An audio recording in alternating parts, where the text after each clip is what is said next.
Hello. So Chris and I are at Chris's home today, and we're going to be recording Chris's parts for the Ether City Christmas single. Plug, plug, plug, plug, plug. And we're going to be using. We're not using an amplifier. We're going to be using the Two Notes Torpedo Cab M Plus amp pedal, amp in a box. And Chris hasn't used that before, so I thought it might be good.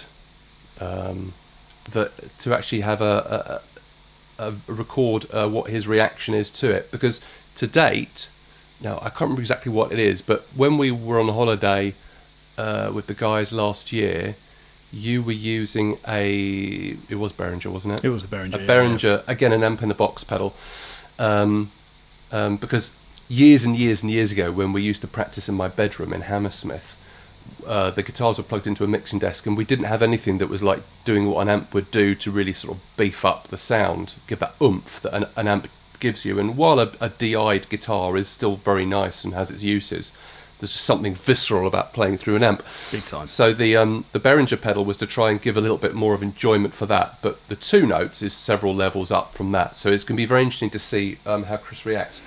So what I propose to do is just go through. I'm going to show you what I think are a Fender, a Vox, and a Marshall setting on this. Okay. But then I'll sort of talk about. I'll show you. I'll give you a piece of paper that talks you through some of the cabs. Some of this might mean a lot more to you than they do to me, or indeed less. Yeah. Its big thing in the early days was cabinets, rather than anything else. It was a cab simulator. Right. What they added into this model is a preamp which emulates a Fender Bassman. Okay. And a power amp that you can alter. So you can alter the different tubes you're simulating to ones that are like it was the 6L6s, which I think more Fenders, and there's the EL34s and 84s, which are the Voxes and the Marshalls. And there's a KT88, and I don't know really who tends to use that. Far more technical than So than it's I basically would the know. different valves that would have been Yeah. a cooking in your tube amp. Glowing away in the back of the real amp. Exactly, Yeah. and then annoyingly breaking in the middle of a gig. And being very expensive to Yes, replace. exactly. Yeah. Yes. So we're on the Fender setting. You can feel free now to turn up. And Chris today is playing through an Epiphone Les Paul. Is that a Cherry Burst, Chris? Something like that. Yeah. Okay. It's orange. Okay. There's definitely some sound there. So it automatically has reverb on. You can turn the reverb off.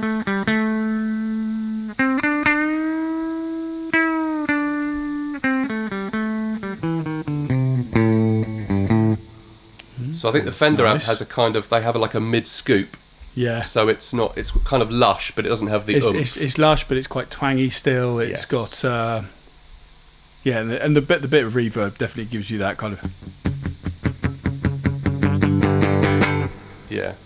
build that you can do with that sort of thing. Yeah. Nice. Do you want to move on to a Vox? Go on, give it a go. So I think that's setting 9 is what I use for the Vox. This will be a lot louder.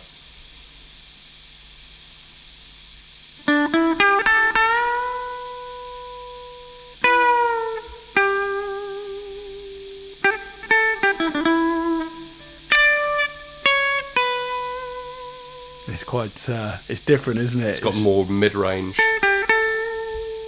It's amazing as well how instantly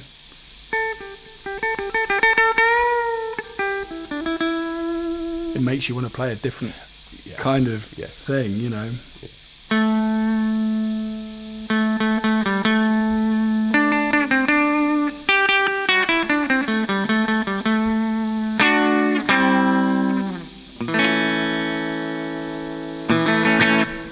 That's very nice.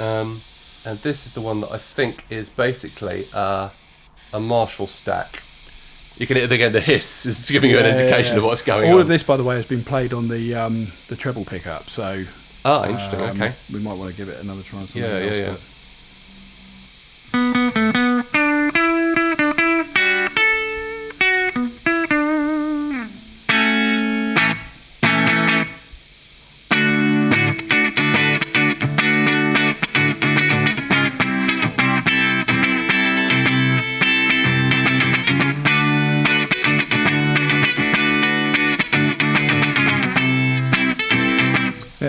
definitely got that kind of almost like a funk feel to it. And again, these are all fairly clean tones without a huge amount of drive going through them. That's right. And we've got, so there's a different thing you can do. Obviously you can change you can't change the preamp. You can switch the preamp off actually if you wanted to use something else instead of the preamp. But you can alter the cabinets that you're using, so you could use the same power amp stuff with the cabinets. So these are all the different cabs that are there, and so that's the name of the setting, and then they've got what they're actually trying to emulate. Well, the interest in the 5150 there. Do you know what? I didn't even see the Eddie designation, but the 5150, and the Sheffield 12 inches, which is of course I've got. See, he knows more about this. Well, it's the Sheffield. I thought he would. It's the Sheffield 12 inch that I've got in the Bandit downstairs. Okay. That's the same speakers, and obviously that's 5150, the Van Halen thing there.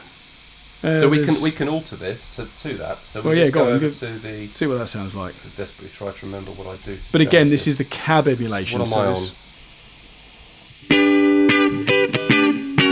It does have a different sounds, doesn't it? I mean, that's probably a good test, isn't it? To just go through, stay on the same power amp setting, but change the cabinets. So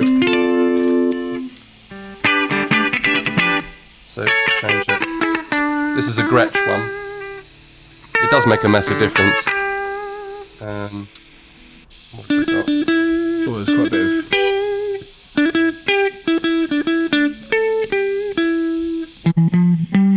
Ooh, that's quite high watt. Is it? Yeah. Two 12-inch speakers. This is a silver face Fender. Twin reverb.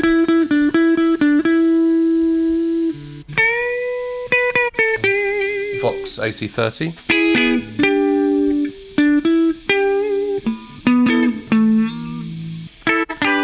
You can definitely hear the ones that are more sort of bluesy in tone, and this is a Fender Princeton, which is quite a small, low wattage, so it would drive a bit more than. Oh, that's nice. It's quite a good small amp, a Princeton.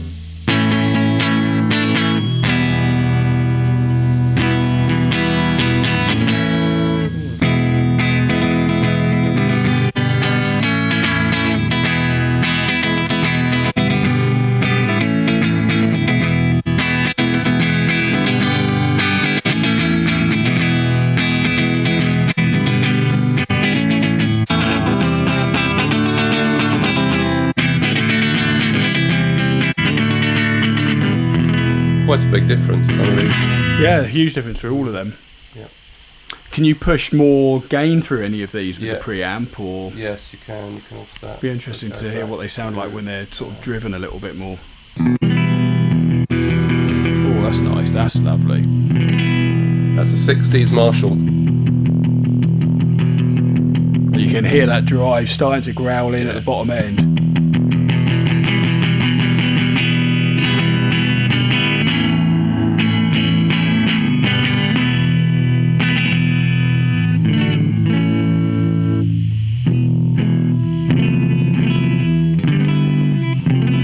Really heavy on the bottom, isn't it? Let's try that on the other pickup.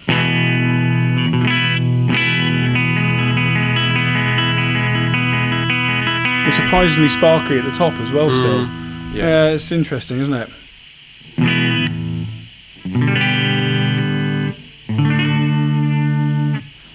Very nice. Cool. Very versatile pedal, isn't it?